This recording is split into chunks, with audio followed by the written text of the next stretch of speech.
გამარჯობა.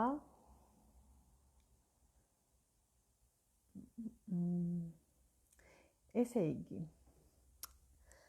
ჩვენი დაგეგმილი შეხვედრა არის, დაველოდები ადამიანს რომ შემოხვიდეთ და დავიწყოთ ჩვენი ლაივი, რომელიც უკავშირდება დეპრესიას, დეპრესიის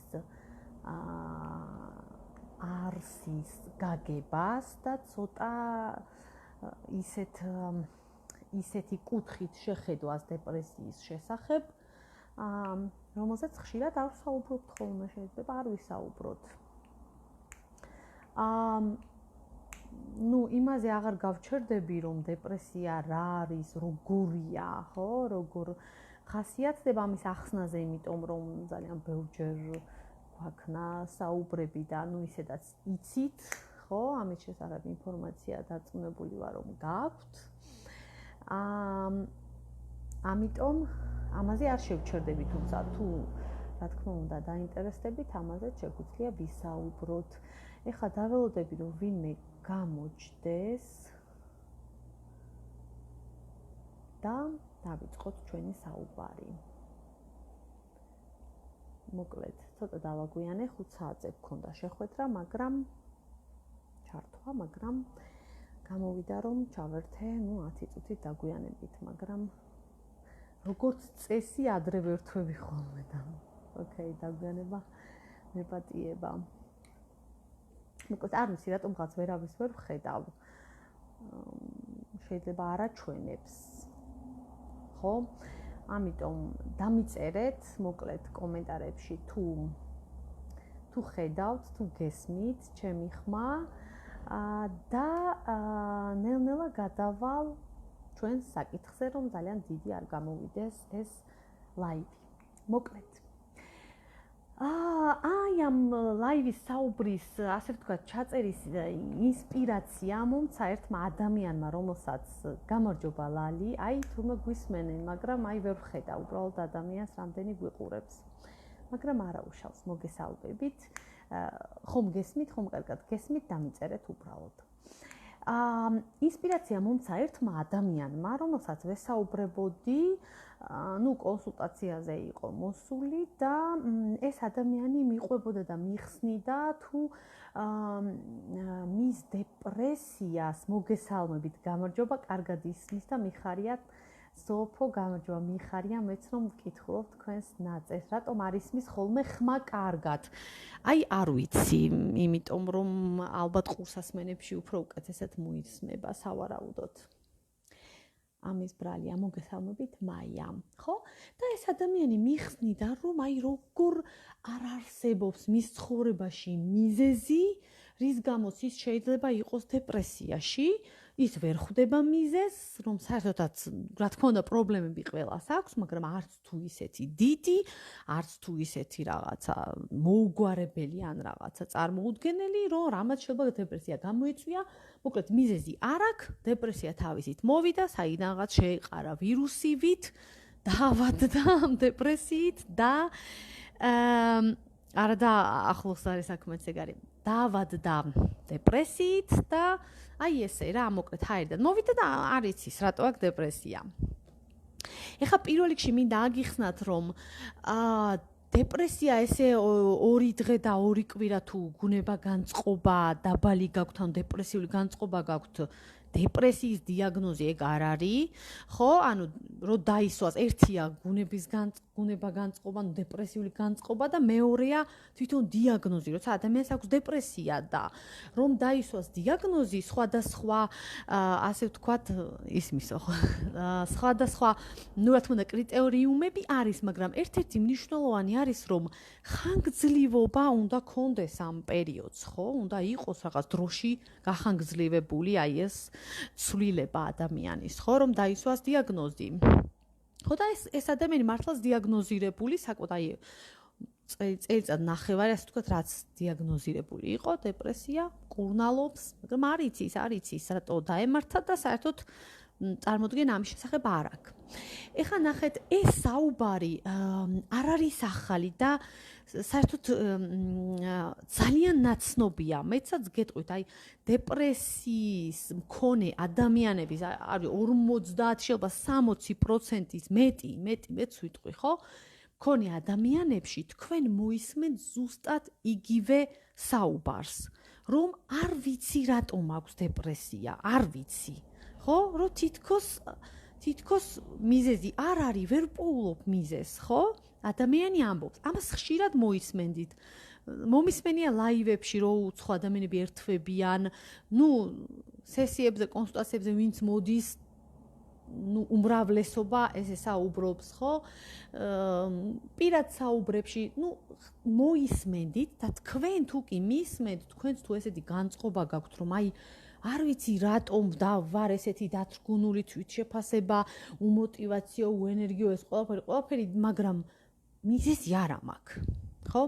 აი ძალიან მნიშვნელოვანი ფაქტორია ეს, ძალიან და მინდა გითხრათ, რომ ეს ეხლა თქვენ ხედავთ, რომ მიზეზი არ გაქვთ, მაგრამ სინამდვილეში აუცილებლად არის მიზეზი. აი გამორიცხული ამბავია უმიზეზოდ, რომ ადამიანს ჰქონდეს დეპრესია. ეგ ვარიანტი უბრალოდ არ არსებობს, ხო? უბრალოდ არის ეგეთი ვარიანტი ფსიქოტიპები, აი დეპრესიული, ეს აი უფრო წვავე დეპრესიაც არ არის, აი დაბალი ხარისხის დეპრესია, დეპრესიული განწყობის ადამიანი, რომელიც უკვე აი ბავშვობიდან, თქვათ, აი ამ დაბალი ხარისხის განწყობით მოდის და მუდმივად არც ძალიან მწვავდება და არც არასდროს, თქვათ, ხდება სხვანაირი, ხო? აი მოყვება ეს ხარისხი მუდმივად, ხო? ეს სხვა რაღაცა არის, ხო? მაგრამ აი რომ დაგემართა, აი დეპრესია დაგემართა და ეს დიდი დეპრესია არის და ასე შემდეგ, ხო? იცოდეთ, რომ ამას აუცილებლად აქვს მიზეზი. და ეგ თქვენი შეხედულება, რომ მიზეზი არა მაქვს და რატომ აქვს, იცოდეთ, რომ ეგ თქვენ არ გეხმარებათ და ამ დეპრესიაში უმნიშვნელოვანესი მომენტია, რომ ამ მიზეზის პოვნა, არსის პოვნა. რას შეეხება დეპრესია? იმიტომ რომ მკურნალობაც, თერაპიაც, ფსიქოთერაპიაც ამის მიხედვით მიმდინარეობს, რის შესახებ არის დეპრესია, რას ეხება? აი რა არსი აქვს დეპრესიას, ხვდებით? ეს არის აი უმნიშვნელოვანესად გადამწყვეტი. იმიტომ სხვადასხვანაირია ეს ყველაფერი. მიუხედავად იმისა, რომ სიმპტომები ერთი და იგივეა, განწყობა დაბალია და ასე შემდეგ, სიმპტომები იგივეა, მაგრამ არსობრივად, იდეურად, ხო? დეპრესიები განსხვავდება ერთმანეთისგან, ოკეი? და უამრავი შეიძლება იყოს ნაირი, მაგრამ უფრო ხშირი რამდენიმეა, ხო? და აი ამის ამოხსნა არის ძალიან მნიშვნელოვანი. ისეც ხდება, რომ ადამიანმა იცის უკვე რა დაემართა, ხო, მაგრამ იცის რა ფაქტი იცის, თქვათ რაღაცა მოხდა მის ცხოვრებაში და დამთავრდა რა, იმის მერე ვერ მოინელა ეს ფაქტი, ვერ გადახარშა და აი ესე დეპრესიამდე მივიდა, თქვათ, მისი ფსიქიკა, ხო? და ამ შემთხვევაშიც მიუხედავად იმისა, რომ ფაქტი იცი, რის გამოც ეს ყველაფერი ხდება, მაინც იმ ფაქტის, აი არსობრივად, ხვდებით, იდეურად შეხედვა და გაანალიზება, რომ ზუსტად ეს ფაქტი კი მოხდა, მაგრამ შენთვის რას ნიშნავდა ეს ფაქტი, რა მნიშვნელობას ატარებდა შენი პიროვნებისთვის და რეალურად აი როგორ აისახა შენს პიროვნებაზე, როგორ შეგეხო ეს და რა სად გაიარა, რა ზიანი მოგაყენა, ხვდები? შეიძლება იყოს აი ნარცისტული, აი პიროვნული შეხება გააკეთა ამ ფაქტმა, აი ნარცისტული ისეთი დიდი ჭრილობა მიიღე, რომ ეს ვერ შეეგვა ეს შენი თავმოყარება, შენი პიროვნება, ვეღარ დადგა, ასე ვთქვათ, მყარად, ყევა დაიწყო ამ ყველაფერმა და აი მიიღე ნარცისტული ჭრილობა, ხო? ანუ ნახეთ, შეიძლება ფაქტი მოხდეს, არ ვიცი, აი ერთ-ერთი, ანუ მოკლედ, სანამ გადავალ ამ, ვთქვათ, არსობრივ განხილვაზე, ნიშნულოვანი ერთი, პირველი, რაც უნდა დაიმახსოვროთ. ყველა დეპრესიას აუცილებლად აქ მიზეზი სხვანაირად გამორიცხულია და მთავარი მკურნალობაში, მთავარი ნაწილი არის ზუსტად ამ მიზეზის პოვნა. ახლა მიზეზი მარტივად ვაბაგროთ, არსის პოვნა. გესმით? აი ეს არის თერაპიის ამბავი რა. დანარჩენი წამლებით მკურნალობა თუ ხდება, რა თქმა უნდა, ეს სიმპტომურად ხდება მკურნალობა და წამლები უმეტესად დეპრესიას სჭირდება, უმეტესად, იმიტომ რომ ადამიანი ძალიან წვალობს. მაგრამ შეიძლება საკმარისი არ იყოს, იმიტომ რომ ეგ არსი თუ არ არის ნაპოვნი, უბრალოდ ადამიანი ისევ იქ არის და ვერაფერი ვერ ამოათხრევს იქიდან, ხვდებით? ამიტომ ამაზე მუშაობა ძალიან მნიშვნელოვანია. გაიგოთ, რას ეხება თქვენი დეპრესია. ნახეთ, შეიძლება ეს, მე რა ხდება, იცით რომ ვთქვათ, ფაქტი, ეგეთი თვისება აქვს საერთოდ დეპრესიას შემთხვევით კი არა რომ ადამიანს არ აქვს მიზეზი. აი შეიძლება ფაქტიც მოხდეს, ბევრი ცუდი რაღაცაც გამოიაროს, მაგრამ მე ვერ აკავშირებს ამ ყველაფერთან დეპრესიას, ხვდებით? აი ესეთი თვისების არის დეპრესია, აი ავტონომიური ხდება დრო რო გადის, აი ავტონომიურად მოიცავს ადამიანს და აი გახლეჩა ხდება იმ ფაქტთან, იმ სიტუაციებთან, რამაც შეიძლება ეს ვთქვათ, გამოიწვია და შორდება ამ ყველაფერს ადამიანი, ეს ავტონომიური დეპრესია, რომელიც აი უკვე თავისთვის ვითარდება, უკვე თავისი თვისებები აქვს და ვითარდება, ხო? ანუ წყდება კავშირი იმ ყველაფერთან, ხო? ესეთი თვისება აქვს დეპრესიას. რამაც შეიძლება ეს ყველაფერი გამოიწვია და ჩართო. აი ძალიან ისეთი ხშირი ამბავი არის. ეხლა რამდენად გასაგებია და მნიშვნელოვანია დამიწერეთ თქვენი აზრი, ხო? ძალიან მაინტერესებს, აი ჯერ მაინტერესებს რა კატეგორიის ადამიანი მისმეს, აი ვინ ელოდებოდა დეპრესიის შესახებ საუბარს, ხო? სავარაუდოდ ისინი საკუთარ თავს ამ დიაგნოზებს უსმევს ხოლმე, ან გონია რომ ხო არა მაქვს დეპრესია, ან რაღაცა მსგავსი, ხო? და მაინტერესებს აი რამდენად თქვენ აი ერკვევით ამ ამბებში და მნიშვნელოვანია აი ეს მიზეზი და არსი დიაგნოზის, ხო? დეპრესიის, ხო? და ამდენ გიფიქრეთ ამ ყველაფერზე. სანამ ამას დამიწერდეთ, მე გავაგრძელებ, ხო? ნახეთ, როგორი თვისების არის დეპრესია? აი ეგ უნდა ამოვარჩიოთ რა, ეგ უნდა ვიპოვოთ, ხო? შეიძლება ხშირია და შეიძლება იყოს დანაკარგი ადამიანმა განიცადა. შეიძლება იყოს ადამიანის გარდაცვალება, დაშორება, რა ვიცი, სამსახურის დაკარგვა შეიძლება იყოს, ქონების დაკარგვა შეიძლება იყოს, კონკრეტად აი რაღაცა დაკარგა. ოკეი? მაგრამ ნახეთ, აქაც კიდე რთულდება ამბავი. უბრალოდ ადამიანის დაკარგვა, სამსახურის დაკარგვა და ვთქვათ, ეს კი არ არის, რომ აი ვიღაცა დაკარგა. ბევრი ადამიანი სულ კარგავს ჩვენ ბევრ რამეს ხო ცხოვრებაში, მაგრამ აი ეს რაც დაკარგე, ნახე რა არის მნიშვნელოვანი, რომ გაიგოს თვითონ ინდივიდმა, რომ რა მნიშვნელობას ატარებდა მისთვის. გესმის, ეს დანაკარგი, ანუ რა დაკარგე შენ? აი ამით, ხო? შენ რომ დაკარგე, ვთქვათ, არ ვიცი, საყვარელი ადამიანი რომ ყავდა და გეგონა, რომ დაკარგე, რა დაკარგე შენ ამით?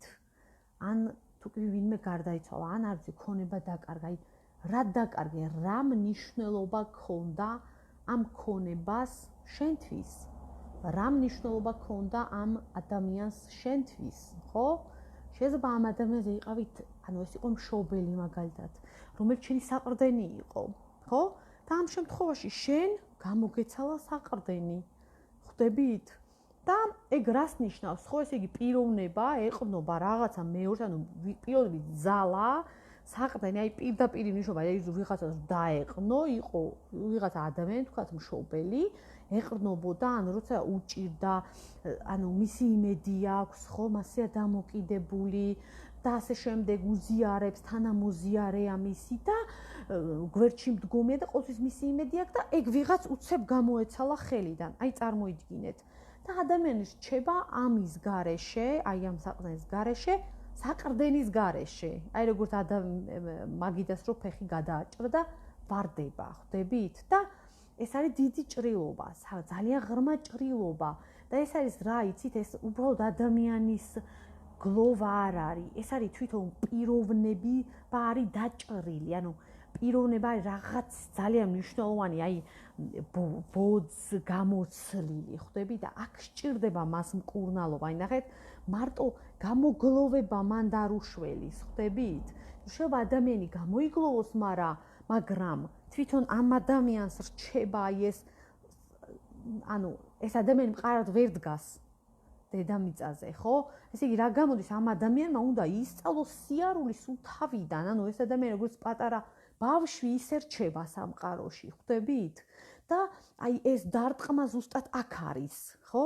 ეს არ არის გლოვის ამბავი.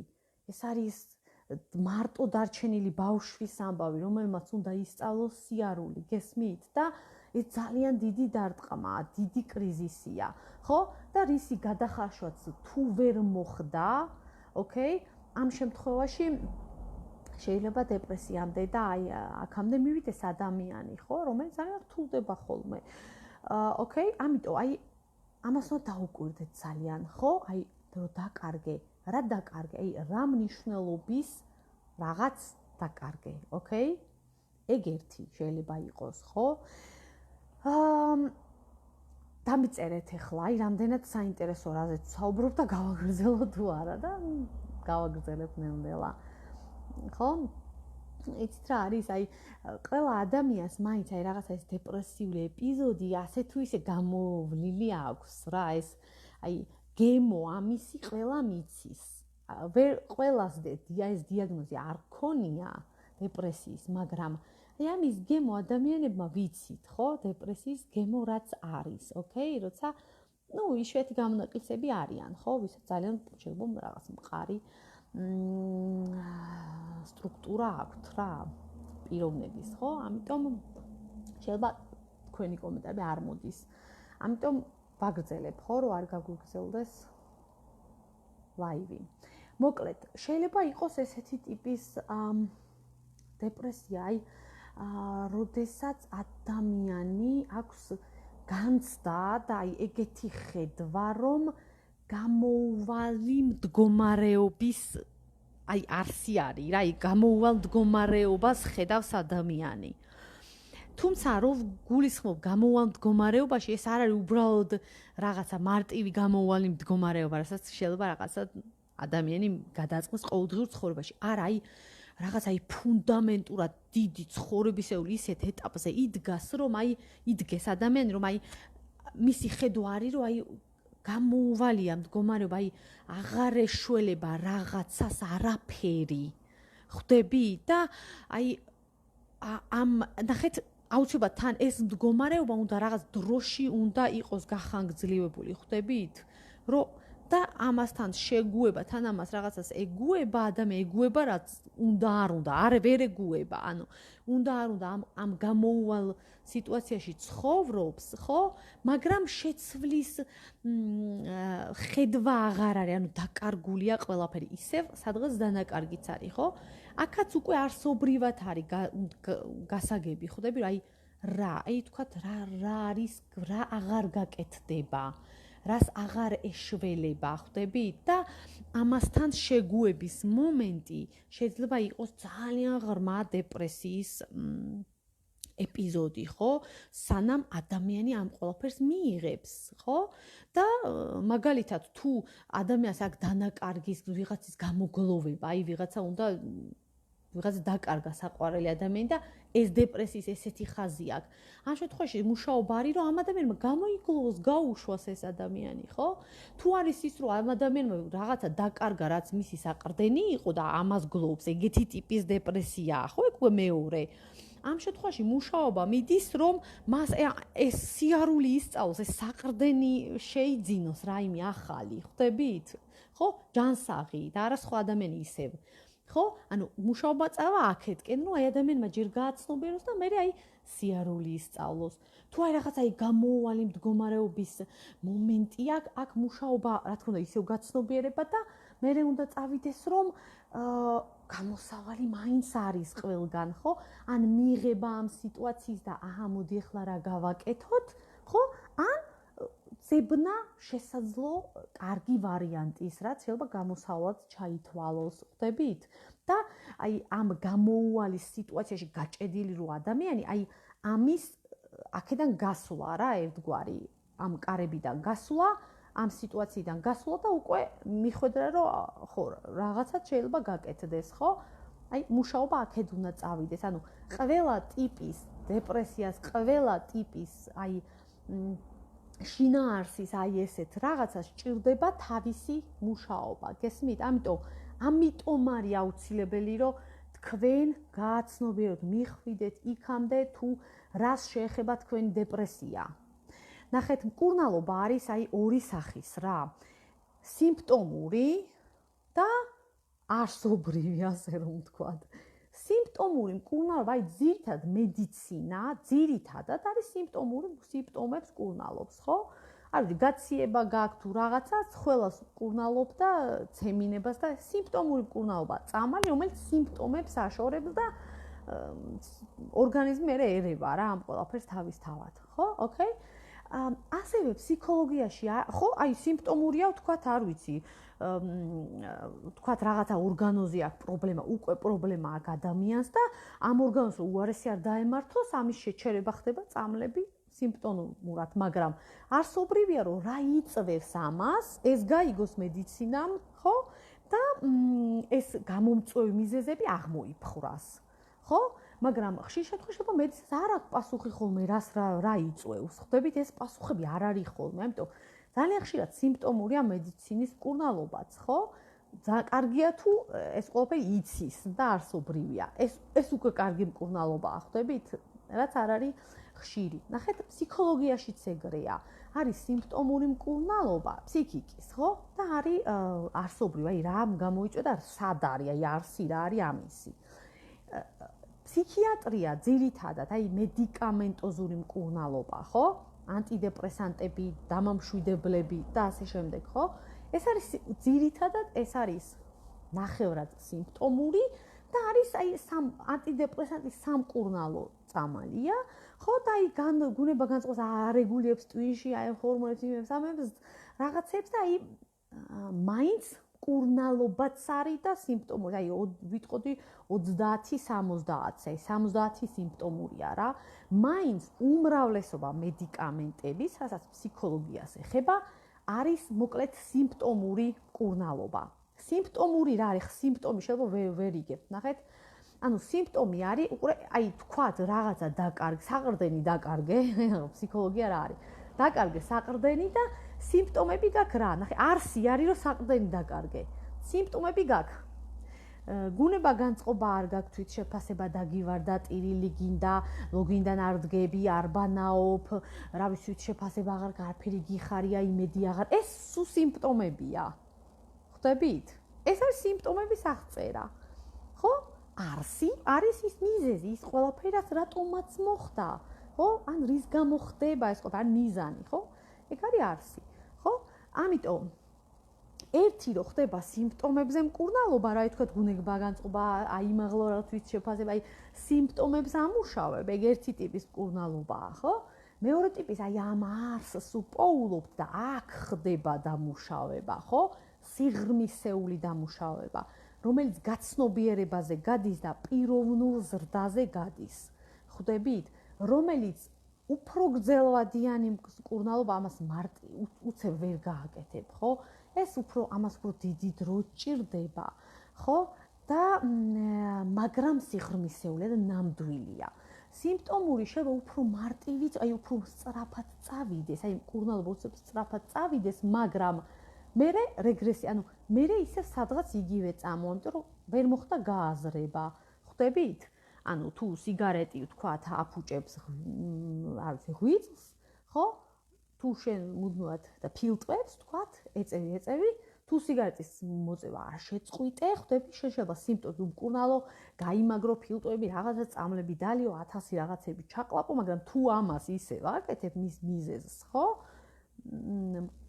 კარგად გახდები, მერე ისევ ცუდად გახდები, კარგად გახდები, მერე ისევ ცუდად გახდები და მოკლედ თამაშობ რა. ხო და რატომ მოვაყოლე ხა მე ეს? ხო, ანუ აი ამ არსობრივი, აი მიზეზის, აი ის თუ რა იწვევს დეპრესიას, აი აქ შეხება ამ წერტილთან და და ამის აი თავში გაცნობიერება არის აი აქედან უკვე იწყება გამოჯანმრთელობა. ამას როცა შეეხება ადამიანი უკვე წინ არის. ძალიან საინტერესო აქტუალური თემა სწორი მიდგომებით. მადლობა თამარ, მადლობა თუ აქტუალურია თქვენთვის, ხო? ხო, კიდევ მინდა შევეხო აი ესეთი ტიპის ძალიან ხშირი, ესეთი ხასიათი აქვს, ხო, დეპრესიაც ეს რა თქმა უნდა ნევროზებია რა, ძველი სახელით ეს არის ნევროზები. ნევროზის სახეობა არის, ხო, დეპრესია. და ნევროზი რა არის? ნახეთ, აი კონფლიქტია რა, კონფლიქტი. ნახეთ, აი დეპრესიის დროს ხდება ეგეთი რა, კონფლიქტი წარმოიშვება ფსიქიკაში ძალიან დიდი, ხო? აი ყოველდღიურ ცხოვრებაში ჩვენ სულ კონფლიქტური სიტუაციები გვაქვს. რას ნიშნავს, რომ აი თქვათ მინდა წავიდე სადღაც, მაგრამ თან მეზარება. უკვე კონფლიქტია ჩემს შიგნით, ხო? წავიდე თუ არ წავიდე, ჩემთან უპირისპირდები. როგორც კი გადაწყვიტა, რომ ან წავიდე, ან არ წავიდე, უკვე კარგად არის ადამიანი, მაგრამ სანამ ეს ყოყმანობს და კონფლიქტი აქვს საკუთარ თავთან, გავაკეთო თუ არ გავაკეთო, მინდა თუ არ მინდა, აი ადამიანი ყოველთვის დუალური, აი სულ არის ეს გაყოფა. სულ არის ეს ორი მხარე, ორი ნაწილი, თან უნდა, თან არ უნდა, ხვდებით? და აი ამაში გაჭედვა, ეს არის ადამიანის პრობლემა საერთოდ და ეს არის ნევროზი, ხვდებით? მაგრამ ასეთ კონფლიქტებს ადამიანი გადაიტანს, მაგრამ თუ ეს კონფლიქტი ძალიან დიდია და თან დაფარულია, ადამიანი ამას ვერ ხედავს, განდევნილია, არაცნობიერშია და უბრალოდ არ ჩანს ეს კონფლიქტი და სადღაც შიგნით მიმდინარეობს, ხო? ამ შემთხვევაში ამ ყველაფერმა დიდი ხნის მანძილზე შეიძლება მიიყვანოს ადამიანი დეპრესიამდე. რა თქმა უნდა, თუ დეპრესიის ფსიქოტიპია, თუ შფოთვარეა, შფოთვისკენ წაიყვანს და ასე შემდეგ რა, მოკლედ. აი, მაგალითად, კონფლიქტის მაგალითი შეიძლება იყოს, რომ ადამიანმა შეიძლება თავის მიზანს, აი რაღაცა მიზანი აქვს და ამ მიზნის მიღწევას შეიძლება შეწიროს თავისი ფასეულობა, აი ძალიან დიდი ფასეულობა შეწიროს. ხო? და თვალები კონდეს ამ ყველაფერზე დახუჭული, განდევნილი კონდეს, რომ ეს თავისი რაღაც ძალიან დიდი ფასეულობა პრინციპულობა რაღაცა გაწირა და მიდიოდეს ამ მიზნისკენ, მაგრამ შინაგანად ეს იმდენად მიუღებელი იყოს პიროვნებისთვის, იმდენად ძვირფასი და მნიშვნელოვანი იყოს ეს ფასეულობა, რომ ვერ მოხდეს ამის გადახარშვა, ბოლომდე გაწირვა, ხვდებით? და აი იყოფა ამ დროს ადამიანი ორად, ხო? ერთის მხრივ ადამიანი, რომელიც მიზანი უნდა და მიდის იქით და მეორის მხრივ ადამიანი, რომელსაც ეს ფასეულობა ძალიან ენანება და არ უნდა, ამას ვერ კარგავს, არ შეუძლია, პიროვნულია მისი, ხო? მას ეხება და ამაზე უარს ვერ იტყვის. ხო, ამ შემთხვევაში იხლიჩება ადამიანი, ხვდებით? რომ იხლიჩება, ნახეთ ახლა, რომ გადარჩეს ადამიანი ცხოვრება გააგრძელოს, ამიტომ რაღაცა უნდა დაივიწყოს აქედან და ხდება ეს მექანიზმი ფსიქიკაში, აი ფსიქიკის მექანიზმს გიხსნით. განდევნის იმას, რომ ეს ფასეულობა არსებობდა, არა უშავს, არ მაინტერესებს. თავს ატყუებს რა, მარტივად რომ გითხრათ, განიდევნა, რომ ეს ძალიან მნიშვნელოვანია. საერთოდ ამას აკეთებს, ვერ ხედავს ადამიანი, მაინც იქ მიდის, მაგრამ ეს რო განიდევნა, თითქოს ხო მაინც აგრძელებს სიარულს, ხო? მაგრამ ეს და თითქოს გადარჩა ცხოვრება წინ მიდის, ხო? მიზანსთან მიდის, მაგრამ ის განდევნილი ფასეულობა, ეს თავისი განდევნილი ნაწილი, ანუ ხო, იქიდან უკვე არაცნობიერში არის ჩატენილი. იქიდან იწყებს ორმაგი ენერგიების ჭამას და მუშაობას. ხვდებით? და აი შემოდის კონფლიქტში პიროვნებასთან და აი ეს კონფლიქტი, ეს ორი გაყოფა, ეს მოუგვარებლობა, ხო, საბოლოოდ მერე ადამიანს შეიძლება აღწევდეს მიზანს, მაგრამ უცებ დეპრესიაში აღმოჩნდა და არ იცის რატომ. არ იცის, იმიტომ რომ განდევნილია მიზეზი, იმიტომ რომ ეს მან ნახეთ, ეს განძრახ კი არ მოხდა, რომ მან თვალები დახუჭა. ფსიქიკა ეგ დაცვის მექანიზმია ეს განდევნა. აი თავისით გააკეთა ეს ფსიქიკამ, ხვდებით? აი თვითონ არაცნობიერ დონეზე გაკეთდა ეგ და ეს არა აქვს პასუხი, ანუ კერდ ვერ დავადანაშაულებთ მას, რომ შენ დაივიწყე ეგ და განდევი. არა, თავისთავად მოხდა ეს მის ფსიქიკაში, ადამიანს პასუხები არ აქვს. პასუხები არის ვეცნობიერში, ოკეი? ცნობიერში არა, აი ცნობიერი არის ის, რაც ვიცი რა, ვიცი, რომ ეს არის. აქ არ არის პასუხი, გეუბნება, არაფერი არ ხდება, თითქოს ჩვეულებრივად ცხოვრობ. ეს ოჯახი მყავს, შვილები მყავს, მიზნებს ვაღწევ ის, მაგრამ არაფერი ისეთი არ ხდება თითქოს, გეუბნება. და მან მიდის მუშაობა, რომ რა მაინც რაღაცა ხდება აუცილებლად, ხვდებით? რა ხდება და აი ეძებ კონფლიქტს, აი სად შევდივარ თვითონ პიროვნება, ხო, ახლა აი ფსიქოლოგი, თერაპევტი წრებს მუშაობას, აი სად შევიდა ეს ადამიანი საკუთარ თავთან კონფლიქტში, სად უარყო საკუთარი თავის რაღაცა ნაწილი, ხვდებით? აი სად მოხდა ეს გაყოფა, ოკეი?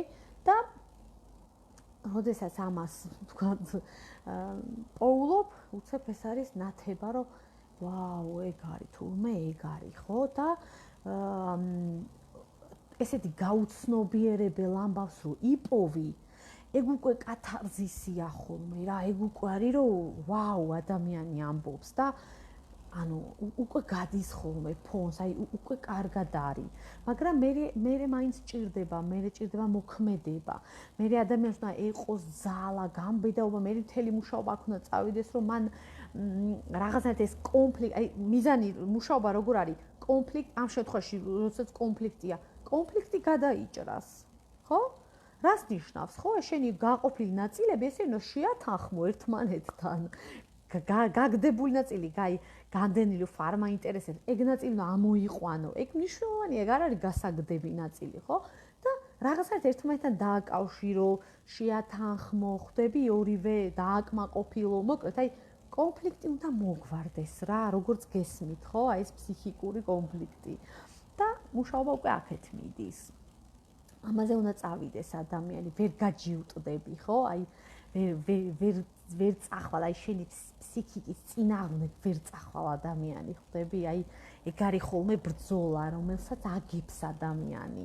ხო, წაგებული აქ აი საკუთარ თავს რო ებრძვის და აი გააქვს რაღაცა ძალით, აი და რომელსაც კარგ შედეგამდე ადამიანი არ მიყავს ხოლმე როგორც წესი. ამიტომ გაჩერდით, აი თქვენ თავებს ამას ზოგჯერ ადამიანი აკეთებს ამ პარტავნებს, აი სიამაყის გამო, ხო, აი რაღაცა უაზრო პრინციპის გამო გაჩერდით, ხო, შეჩერდი, აი სადღაც ჯიუტად მიდიხარ, შეჩერდი, შეგეძლოს თქმა, რომ აი სადღაც ცდები, რაღაცას არასწორად აკეთებ, ესე იგი, უკვე ნიშანი გააქვს, ხო? და შეგეძლოს მერე უკვე რომ შეცვალო ეგ ყველაფერი. იმიტომ რომ შენ თავის წინააღმდეგ ვერ წახვალ, ვერანაირად, ეს გამორიცხეთ. უნდა წახვიდე შენ თავთან ერთად, ხვდები? ეხლა დამიწერეთ, ამდენად გასაგებია თქვენთვის, რაზეც ვსაუბრობ და თუ გაქვთ შეკითხვები და აი კიდევ რა არის დამატება გინდათ ამის თაობაზე. ჩავხედო, ჩაწერილი მაქვს კიდევ რამე ისეთი თუ არის დასამატებელი.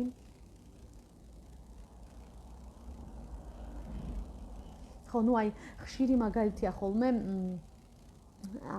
აი ადამიანი მუშაობს სამსახურში, რომელიც ეს იზღება, ხო? და მიდის დეპრესიამდე. ეხლა არ გეგონოთ, რომ ეს უბრალოდ სამსახურია, რომელიც გეზიღება და აუცილებლად დეპრესიამდე მიხვალ. ანუ ეგრე მარტივად არ არის. ეს უნდა იყოს სამსახური, რომელიც აი ძალიან პიროვნულად შენს რაღაცაზე გირტყავს, ხო? რაღაცა ძალიან მნიშვნელოვნად არ არის ეს სამსახური შენთვის, ხო? მნიშვნელოვნად არ უნდა იყოს. გესმით, ეს ძალიან პატარა კონფლიქტი ვერ გამოიწვევს ამბავს. უნდა იყოს ძალიან დიდი კონფლიქტი, ძალიან დიდი დაპირისპირება ადამიანში. არ შეიძლება მიწერთ კომენტარებს და ვერ ვკითხულობ. მაპატიეთ, აი რო გავთიშავ, მე გიპასუხებ, თუ კი ვნახავ, რომ კითხვები დაწერეთ. ხო, უნდა იყოს დიდი კონფლიქტი, ანუ ეს უნდა იყოს რაღაც აი პიროვნულად, მაგალითად იმ სამსახურში ადამიანი მუშაობს და აი თქვათ მამაკაცებს აქვთ ხოლმე ეგეთი კონფლიქტი და ამ მამაკაცს თქვათ აი დამამცირებლად მუშაობს იმ სამსახურში რაღაცა მის პიროვნებაზე. მაგრამ იმისთვის რომ მამაკაცმა არჩინოს თქვათ ოჯახი თუ რაღაცა, მას მაინც უწევს აქ მუშაობა და ეს თუ დიდხანს ცოტა ხანი ოკეი გაუზებს ადამიანმა თუ ეს დიდხანს გრძელდება, მე ეს ადამიანი ძალიან დიდ კონფლიქტში თავის წინააღმდეგ მიდის, რამაც ძალიან დიდი დეპრესია შეიძლება გამოიწვიოს და შეიძლება დაავადებებიც კი გამოიწვიოს, გულსისხლძარღვთა დაავადებების ზუსტად კაცებთან, აი ზუსტად აქედან მოდის, რომ საკუთარ თავს გულის ხო აი წნევის ამბავი სისხლის მიმოქცევის, რომ აი საკუთარ თავს ეწინააღმდეგება, აი საკუთარ თავს თრგუნავს, საკუთარ აგრესიულობას ხდები და თავს ხრის.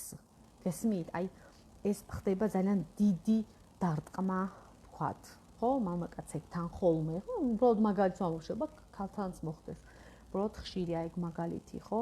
ან კიდევ არის, რომ ვთქვათ, მეგეთი მაგალითები ოჯახი უნდა ადამიანს, ხო? ძალიან უნდა მისი ფასეულობა ოჯახი, მაგრამ იმ ოჯახში, რომელიც აქვს ისეთი რაღაცა ხდება, ესეთი მიუღებელი რამ, რაზეც ძალიან უნდა ოჯახი და ამაზე თვალს ხუჭავს ამ ყველაფერზე, ითმეს, ვერ კარგავს, მაგრამ იმიტომ რომ ძალიან უნდა ოჯახი და ითმეს ამ რაღაცას და ეს იმდენად შეიძლება დიდი კონფლიქტი, პატარა ანუ არ წარმოიდგინოთ ეს პატარა კონფლიქტი. ეს უნდა იყოს ძალიან დიდი კონფლიქტური შინაგანი ფსიქიკური კონფლიქტი, ხო, რომ რაღაცა ისეთი რამ, რომ აი რასაც ადამიანს აი უნარი არ აქვს მოთმინების, მაგრამ ფსიქიკის აი ეს დაცვის მექანიზმი დევნის ამ ყველაფერს, რომ ვითომ არაფერი, ხო, ვთქვათ, ან თავს იტყუებს, რომ ნუ კაი იმდენად ისეც არ არის, ან რა ვქნა, მეშინია, ბლა ბლა ბლა, ხო, ამბები და ადამიანი შედის კონფლიქტში, ნელ-ნელა ეს წლები გრძელდება, ითრგუნება და მოკლედ. არის კიდე სიტუაციები, რომ აი იმდენად სტრესულ სიტუაციაში ადამიანი აი მუდმივი გახანგრძლივებული სტრესი აქვს, რაც არის ძალადობა მაგალითად, ხო? ძალადობის ქვეშ მყოფი, მუდმივი ძალადობა მიდის ადამიანზე, ერთჯერადი არ მუდმივი, აი რაღაც გახანგრძლივებული. ან რაღაც აი ძალიან სტრესული სიტუაცია, ძალიან კონფლიქტური ოჯახი, ძალიან რთული სამუშაო, აი ურთულესი, ხო? ამ შემთხვევაში ეს დიდხანს გაგრძელდა, აი ამ სტრესის ფონზე ადამიანს შეიძლება, რა თქმა უნდა, განუვითარდეს დეპრესია. მაგრამ როგორც რო გამოვა ამ სტრესულ სიტუაციიდან, ეს ადამიანი დიდი ალბათობით და ნუ სიხშირით იკურნება ხოლმე. ან შეიძლება იქ იმხელა სტრესი და ვთქვა ტრავმა მიიღოს, თუ ტრავმა მიიღო. შეიძლება მე კიდე ცალკე მკურნალობა დასჭირდეს, ხო, არა დეპრესიაზე, არამედ ტრავმაზე უკვე, ხო, ტრავმული. მოკლედ. რო შევაჯამო, ეხლა და თავი არ მოგაწყინოთ, ხო? თქვენი კომენტარები მე ჯერჯერობით არ მიჩანს. თავი რო არ მოგაწყინოთ, მნიშვნელოვანი ფაქტორი არის დეპრესიის დროს, რომ იპოვოთ თქვენი დეპრესიის თქვენი კონკრეტული არსი, მიზეზი, რას ეხება თქვენი დეპრესია, რა მიზეზი დევს თქვენს დეპრესიაში, როგორი თვისების არის თქვენი დეპრესია, იმიტომ რომ ამ თვისების მიხედვით ხდება მკურნალობაც და გზაზე დადგომაც. ოკეი? ერთი არის სიმპტომური მკურნალობა, გითხარით, დეპრესიის გამოვლინებებს მკურნალობ, მეორეა არსობრივი, ხო? და დეპრესიის დროს სიმპტომებზე მკურნალობა აი ურთულესია, მეგობრებო. განწყობაზე, თვითშეფაზებაზე, ის რომ იმედი ჩაესახოსა და აი ამ სიმპტომური მკურნალობა, შფოთვების დროს სიმპტომური მკურნალობა აი ძალიან კარგად მუშაობს. დეპრესიის დროს სიმპტომური მკურნალობა აი თითქმის არ მუშაობს. ვერანაირ თვითშეფაზებას, ვერანაირ იმედს ვერ ჩაუსახა, ვერანაირ ბუნება განწყობას ვერ აუწე, აი ვერაფერს ვერ მოქმედებ. იცით როგორი რთული სამუშაოა დეპრესიასთან მუშაობა? ადამიანს აბსოლუტურად უიმედო, დაკარგული, აი ყველაფერი დაბალ ვიბრაციებზე აქვს და ვერაფერი, აი ვერანაირი სიმპტომური, ვერანაირი ტექნიკებით, სამუშაოებით, აი თუ გინდა თავდაყირა დადექი, აი ძვრას ვერ უკეთებ ადამიანის განწყობას. ხო, არ იძვრება სიმპტომები. იმდენად რთულია ეგ სიმპტომებთან მუშაობა. წამალი რას შვება? უბრალოდ აი როგორ თქვა? აყუჩებს, აი ვერ გრძნობს იმდენად, მაგრამ იგივეა სიმპტომები მაინც, ხო? ამიტომ დეპრესიასთან, მაგრამ საჭიროა წამალი ამ დროს იმიტომ ისე ტკივნეულია ეს სიმპტომები, რომ ცოტა გაყუჩება შვებაა, ხო? ხვდებით? ამიტომ თერაპიის მუშაობა ფაქტიურად სიმპტომური არც არის. იშვიათ შემთხვევაში სიმპტომურად ვერ მუშაობ დეპრესიასთან, ხო? მუშაობ დაუმორჩილებელია რა ამ კუთხით. მუშაობ არსობრივად. ეგ არის მთელი ამბავი მანდ. მოკლედ, დიდი მადლობა რომ მისმენდით. ვინც მოისმენთ, დამიწერეთ კომენტარები აუცილებლად. გიპასუხებთ, ან პირადში მომწერეთ, გიპასუხებთ და მოკლედ თქვენახევრიან დასვენებას უკვე დახურულად ვაცხადებ, რომ გაიხსნა სეზონი. დიდი მადლობა რომ მისმენდით. მჭირდება თქვენი კომენტარები და აქტიურობა, რომ აი ეს თქვენახევარი ასე დასვენების რეჟიმი მქონდა და რომ გავააქტიურო ეს თავიდან ისე გვერდი. ხო, მჭირდება რომ თქვენი კომენტარები დამიწეროთ, კითხვა-პასუხის რეჟიმი და საინტერესო თემას მოგიმზადებთ ისევ ამ კვირაში. დიდი მადლობა, გააზიარეთ ვიდეო და დროებით.